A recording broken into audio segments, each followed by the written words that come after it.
Good afternoon. How y'all doing? I'm glad to be back here. Start a brand new football season. Nice seeing some familiar faces. A couple new faces in the building. It looks like just one of the things, our guys have been having a great training camp. I really feel like Coach Beamer has done an outstanding job of just making sure that we're all trying to strive in the same direction, from offense, defense, special teams.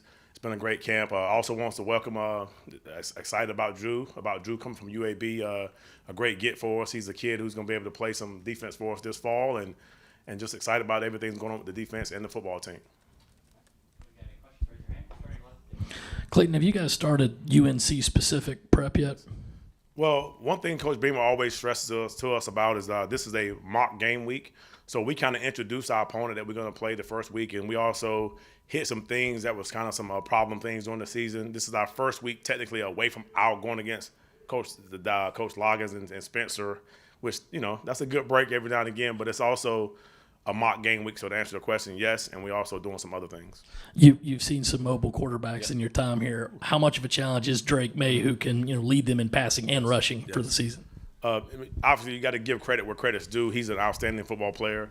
I still feel like there's times when he does a really good job with his feet. He also does an outstanding job of obviously breaking and when plays are break down when guys are covered. He finds open lane, and he also does that's really his niche. He can throw the ball like most quarterbacks. He can throw a little bit better, farther, but his mobility is what really makes him very dangerous. He kind of reminds me of Josh Allen with the Bills, and that's a good compliment, I think. Clayton, you mentioned Drew just then. What's the process like trying to get a guy like that up to speed in 2 weeks, and how realistic is him to have a role next Saturday against North Carolina? Really, it really depends on how we integrate him into the program. One, we want him to feel comfortable around the coaching staff and the players. I think that he's a mature enough, obviously, to where he can adapt to the different situations, which he's already dove right into our playbook. He was trying to get the playbook the day that he came down here, which we was able to get him some introduction things, and it's realistic that he can possibly play for sure. I really expect him to play.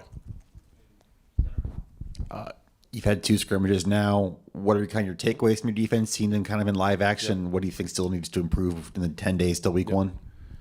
Just keep coming together as a defense. I've seen some improvements. I've seen some things that we need to work on. I definitely see a group that's playing together as a group. Our guys have been here quite a couple of years. This is still some of my young guys true. They're finishing their first true year on campus. Are you guys who expect to do a lot of playing for us? I think the main thing that I'm seeing from my guys, just they really want it. They learned from the mistakes from last year. They've also grown from the things that we did well, and we're trying to get better. But we're teaching those guys how to grow and how to get better every single day. Are you still pretty fired up about your linebackers like you were a month ago coming into camp? Yes, absolutely. Some days they don't think that. They don't think that I like them, so that's a good thing. They don't think I'm fans of them, but I will say those guys had a very good camp in regards of trying to diagnose plays and read and react and be guys that not just big hitters and guys that understands the game, understands the little details on how to play linebacker. It's very similar to being not quite like a quarterback, but you can also do a lot of things at the front and the DBs. But I think between Stone and Debo, they've taken huge steps, and the Kava is working back. It's so glad to have him back, and he's still grinding his way back into the old Kaba, but he's getting better every day. And those guys are all getting better. It's all about the details that we're trying to improve every single day. Today we learned 3 or 4 new things. We'll just introduce 3 or 4 new things that they have to be ready to do this fall. And as far as like having those guys being able to play either Mike or Will, and not trying to get you to get too specific with it, but like what's your thought process in wanting those guys to be able to play either or? So I start off by basically saying that if there's a hurry-up situation and then you're on the wrong side, you should be able to learn both sides. Really, Mike and Will in a 4-2-5 is just the same, just the other side. So that's one thing we preach to the older guys if you've been here for a year, learn 2 positions. If not, you're hurting yourself down the road. Because at the times you want to get the next best linebacker and they're not the next best Will. Clayton, I asked Al this just a little while ago, but from a defensive standpoint, there's so many young players on this team. Yes. For some of these guys, they've never gone through the process of maybe not being the guy or working as the number 2. How do you help those guys come along so they don't lose that confidence early on in their career? It's kind of a thin line. To me, honesty is always the way to to approach things of that nature. I think that these guys understand that, after about a week or so in this thing, you're like, whoa, this is not just two defenses. It's not blitz or cover. You know what I mean? So I think that you just got to continue coaching them up. And I think our players in our locker room are so team oriented. They make sure those guys stay positive, and they make sure they understand. Like, listen, because you had a bad play, don't make it turn into a bad day at practice. And I think like between Lenoris and Pup and Nick and all those guys all the freshmen that we have on this team, Kilgore, they're growing every single day, and it's really through the help of our players. Oh, I didn't have. Come on. When you have, guys like Pup, some of these young DBs that you're trying to get ready to contribute really quickly, how do you sort of prepare them for what an SEC offense looks like that isn't, hitting your own guys here? Well, the preparation is really, you have to teach them all. The good thing about a lot of those guys, they came in January, so they kind of learned just very little things, and we taught them more this summer. And then the fall camp, we dove all the way in, all the way into the deep end. So it's really just practicing fast and make sure you're teaching at a good pace the way they understand and that they can spit it back to you. And I think that's, once again, the players come in, that's when they come into the picture.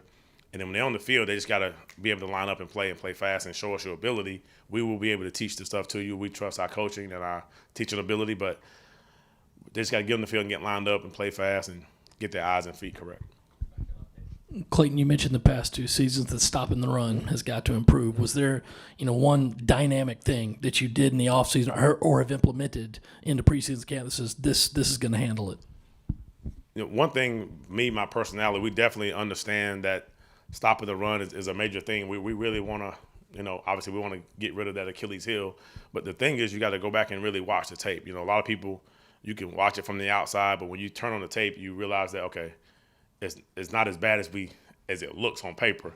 It's an incident here. It's a quarterback scramble here. It's a missed sack here that you didn't have that could have taken 15 yards off a rushing average.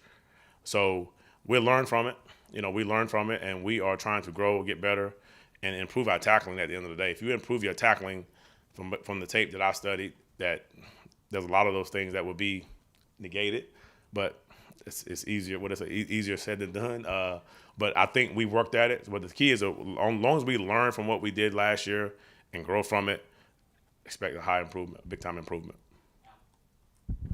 Your nickel position, Keenan Nelson was talking a little bit about his growth yesterday. Yep. What are you seeing at nickel? Is there anybody standing out there to you right now?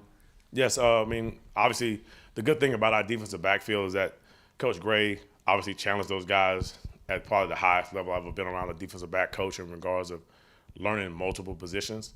If you can do it. Some of our guys are brilliant. Nick is brilliant. DQ is brilliant. Keenan's brilliant. Spalding, bright.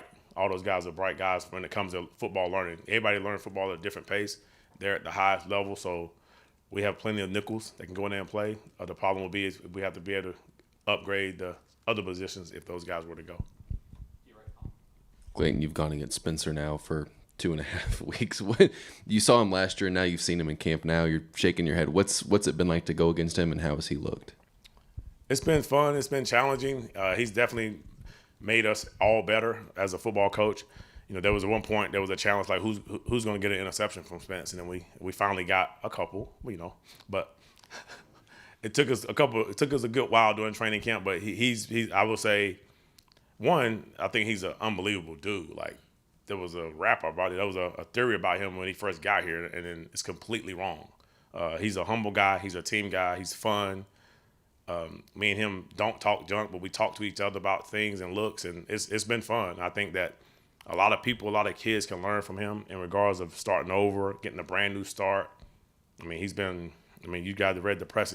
Lights out is like really what it's been. Like, he don't miss throws, and it's been good, man. So it's been fun. Like, I know if our DBs, if you're a step behind and you're a step late, if you see the quarterback, I always say if you watching the quarterback, you're gonna see the completion. So, it's been fun. It's been impressive. So I'm excited to watch them get cut loose. And with JT, now that you've had a few weeks with him and seeing what he's got, what's kind of stood out to you about him? Yes, I love his size. I love JT's mindset. He has a mentality about him that he wants to prove that I wish I was here the first time, and we're glad to have him. He has some size, some good length, and he has some years behind him.